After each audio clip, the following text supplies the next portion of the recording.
परिभाषा यानी जैसे हम सबसे पहले क्रिया देखने वाले हैं। क्रिया की परिभाषा। परिभाषा यानी क्रिया किसे कहते हैं? जिन शब्दों से किसी काम को कराने या होने का पता चलता है। जिन शब्दों से किसी काम को कराने या होने का पता चलता है उसे क्रिया कहते हैं। अब क्रिया कहते हैं, क्रिया के कितने टाइप्स हैं और क्रिया किस तरह पहचानी जाती है, इसकी यानी जैसे हम यहाँ पे चर्चा करेंगे। अब आपको क्रिया की परिभाषा यानी समझ में आ गई कि जिन शब्दों से किसी काम को कराने या होने का पता चलता है उसे क्रिया कहते हैं। अब उसी के साथ क्रिया की परिभाषा के साथ एग्जाम्पल, मुझे लिखना है। मुझे लिखना है, मैं पढ़ रहा हूँ। I am reading. माँ खाना पका रही है। Mother is cooking food. तो जैसे ये एग्जाम्पल है क्रिया के। अब यहाँ पे मुझे लिखना है क्रिया है, मैं पढ़ रहा हूँ यानी पढ़ने की क्रिया हो रही है, और माँ खाना पका रही है। माँ खाना बना रही है यानी माँ खाना बनाने की क्रिया कर रही है। अब इसी के माध्यम से यहाँ पे बताएं कुछ वर्तमान काल और भूतकाल में काम के उदाहरण। भूतकाल में और वर्तमान के। मैं लिखता हूँ, आई एम राइटिंग। मैंने लिखा, आई हैव। जैसे मैं लिखता हूँ वर्तमान काल में, मैंने लिखा भूतकाल में, मैंने लिखा ये भूतकाल में। उसी के साथ साथ जैसे भविष्य काल में काम होने के कुछ उदाहरण। मैं खाऊंगा, तुम क्या खाओगे। मैं खाऊंगा, तुम क्या खाओगे। फिर से यहाँ पे क्रिया व्यक्त की गई है यानी खाने का कार्य भविष्य काल में उदाहरण के माध्यम से समझा के दिया है। अब है सकर्मक क्रिया। सकर्मक क्रिया में कर्ता काम करने वाले व्यक्ति के काम का प्रभाव किसी अन्य या कर्म पर पड़ता है। अब जहाँ पे सकर्मक क्रिया जिसमें कर्म होता है उसे सकर्मक क्रिया कहा जाता है, और जिसमें कर्म नहीं होता उसे अकर्मक। अब यहाँ पे सकर्मक क्रिया में कर्ता काम करने वाला व्यक्ति के काम का प्रभाव अन्य या कर्म पर पड़ता है। जैसे राम अखबार पढ़ रहा है। राम क्या पढ़ रहा है? अखबार। रमा सितार बजा रही है। रमा क्या बजा रही है? सितार बजा रही है। तो यहाँ पे कर्ता काम करने वाला व्यक्ति है। अब उसी के साथ अकर्मक क्रिया। अब अकर्मक क्रिया में कर्म नहीं होता, कर्ता के काम का प्रभाव किसी अन्य पर न पड़कर स्वयं कर्ता पर पड़ता है। कर्म नहीं होता और कर्ता के काम का प्रभाव किसी अन्य पर यानी अन्य पर पड़कर स्वयं कर्ता पर ही, अन्य पर न पड़कर कर्ता पर पड़ता है। जैसा बच्चा रो रहा है, राजन बजा रहा है।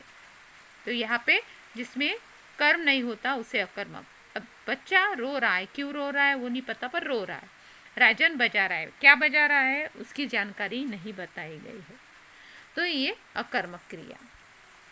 अब यहाँ पे क्रिया शब्दों का रूप कर्ता के लिंग और वचन के आधार पर बदलता है। देखो क्रिया शब्द के रूप कर्ता के लिंग और वचन के आधार पर बदलते हैं। अब जैसे लिंग है, लिंग का प्रभाव, वह पढ़ रहा है या वह लड़का पढ़ रहा है या लड़का पढ़ रहा है। उसके बाद लड़की पढ़ रही है, राधा नाच रही है। यानी पहले इसमें लिंग में परिवर्तन, लड़का है, दूसरे इसमें लड़की है, और तीसरे इसमें भी जैसे राधा यानी लड़की का ही नाम बताए। लिंग का प्रभाव किस तरह वाक्य में परिवर्तन दिखाई देता है। अब लिंग का प्रभाव जैसे लड़का पढ़ रहा है, लड़की पढ़ रही है, राधा नाच रही है, सोहन जा रहा है।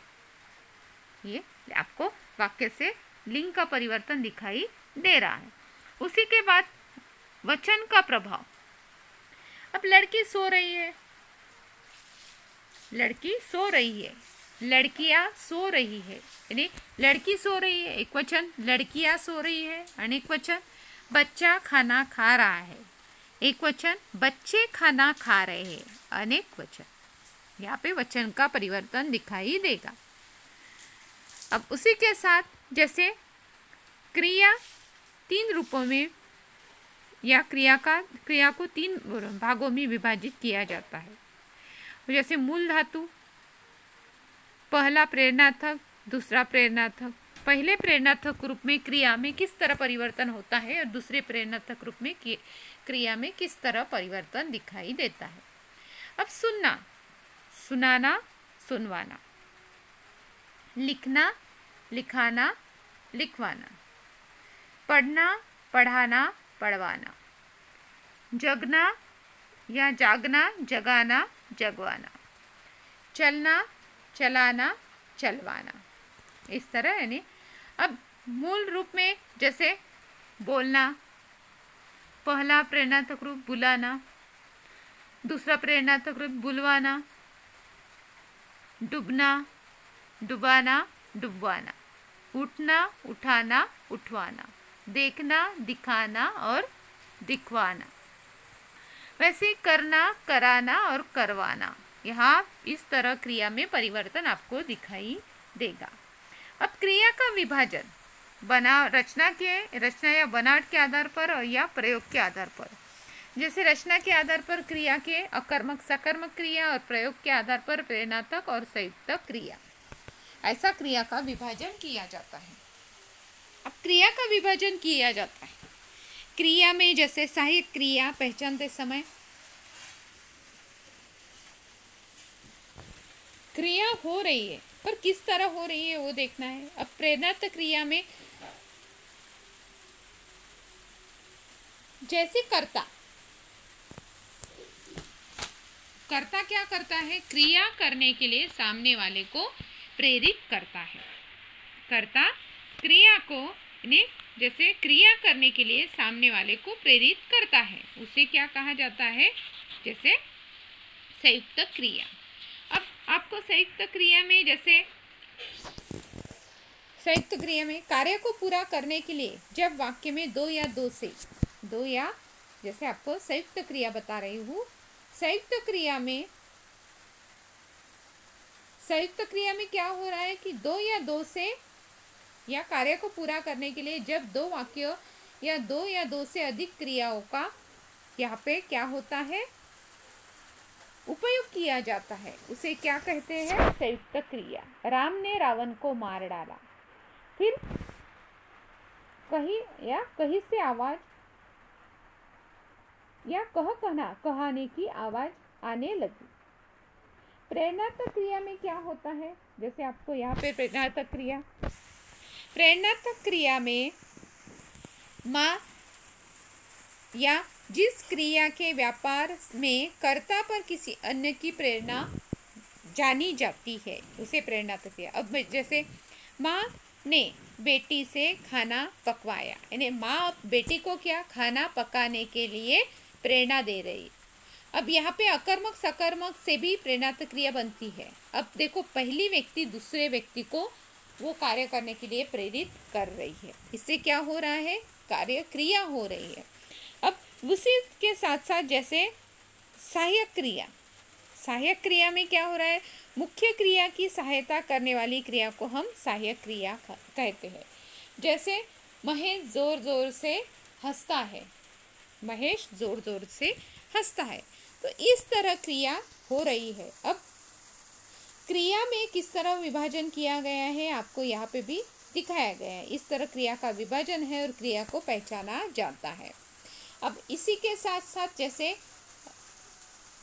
उपयोजित लेखन में आता है विज्ञापन की भी हम जानकारी देखेंगे। सबसे पहले विज्ञापन किसे कहते हैं। अब आपको लिखते समय विज्ञापन में क्या लिखना है। विज्ञापन यानी खरीदने के लिए या अन्य जानकारी देने व लेने से लेकर अपने किसी एक या अपने किसी अन्य विषय की ओर लोगों का ध्यान आकर्षित करने के लिए किए जाने वाला जनसंचार यानी विज्ञापन, जैसे हम इंग्लिश में एडवर्टाइजमेंट कहते हैं, तो या मराठी में जाहिरात। तो विज्ञापन लिखते समय विज्ञापन के भी प्रकार है। विज्ञापन हम किस तरह लिख रहे हैं? विज्ञापन लिखते समय जैसे आपको जानकारी देती हूँ विज्ञापन से, जैसे ये आपको पेपर में 4 मार्क्स के लिए आता है, जैसे निबंध लेखन, पत्र लेखन, कहानी लेखन हम लिखते हैं, वैसे ही विज्ञापन। विज्ञापन का अर्थ है सूचना या विशिष्ट ज्ञापन, अंग्रेजी में इसे एडवर्टाइजमेंट कहा जाता है। और विज्ञापन को यह व्यक्ति को निरंतर मनाते रहने की कला, यानी जैसे हम किसी को एडवर्टाइज के माध्यम से आकर्षित करते हैं उस चीज़ को लेने के लिए। अब विज्ञापन वस्तु संबंधी भी है, व्यक्ति संबंधी भी है, स्थान संबंधी भी है।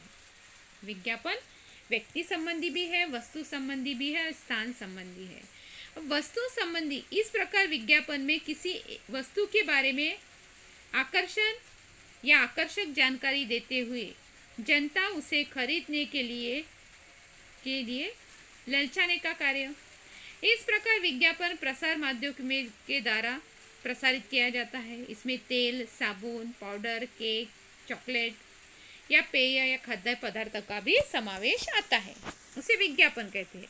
व्यक्ति संबंधी यानी जैसे नौकरी संबंधी विज्ञापन आता है अखबारों में छपा हुआ, उसमें विज्ञापन में पद, व्यक्ति, शैक्षणिक यानी उसका एजुकेशन पूछा जाता है, योग्यता, शैक्षणिक योग्यता, वेतन, इसका उल्लेख होता है। और स्थान संबंधी जैसे कोई घर बेचना है, जगह बेचनी है, प्लॉट बेचना है या फ्लैट बेचना है या दुकान बेचना है, तो इसके भी विज्ञापन द्वारा यानी जाहिरात की जा सकती है। आजकल मनुष्य के उपयोग में आने वाले हर चीज़ का विज्ञापन हो रहा है। अब विवाह से संबंधित विज्ञापन भी अखबारों में भरे हुए दिखाई देते हैं। अब सबसे पहले विज्ञापन में जैसे ये विज्ञापन है, इंजीनियरिंग और मेडिकल की पात्रता परीक्षा तैयारी के लिए एक संस्थान गगन विज्ञापन देना चाहता है, 50 शब्दों में विज्ञापन का प्रारूप तैयार करें। अब यहाँ पे है विज्ञापन का जो क्वेश्चन बताया गया है, इस तरह आपको क्वेश्चन पूछा जाएगा। और इसी के जैसे विज्ञापन के कुछ नियम बता रही हूँ। विज्ञापन लिखते समय निम्न बातों का ध्यान रखना जरूरी है। जिसका विज्ञापन है उसका प्रयोग बार बार होना चाहिए, सुंदर अक्षरों में लिखा होना चाहिए। विज्ञापन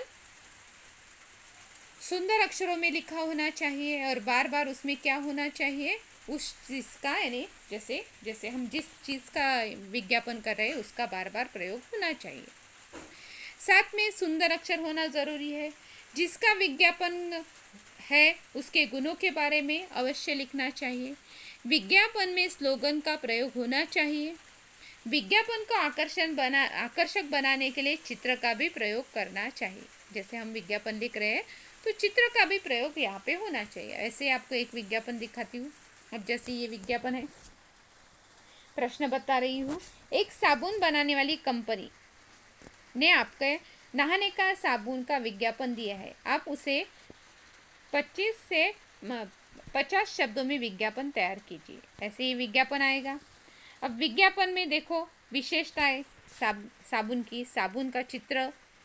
अब वो साबुन कैसे है, 100% प्राकृतिक है, फूलों की खुशबू से है, खुशबू में भरा हुआ है, त्वचा के लिए कोमल है, छोटे मोटे आकार यानी छोटे और बड़े आकार में भी उपलब्ध है, जैसे रोगों का नाशक, और कीमत उसकी बतानी है। साथ में 3 साबुन के साथ एक साबुन फ्री यानी मुफ्त मिलने वाली है। ऐसे क्यों? क्योंकि लोग उस चीज़ की ओर आकर्षित होने चाहिए। लोग आकर्षित होंगे तो ही उसका लेन देन बढ़ेगा, लोग उस चीज़ की ओर आकर्षित होंगे।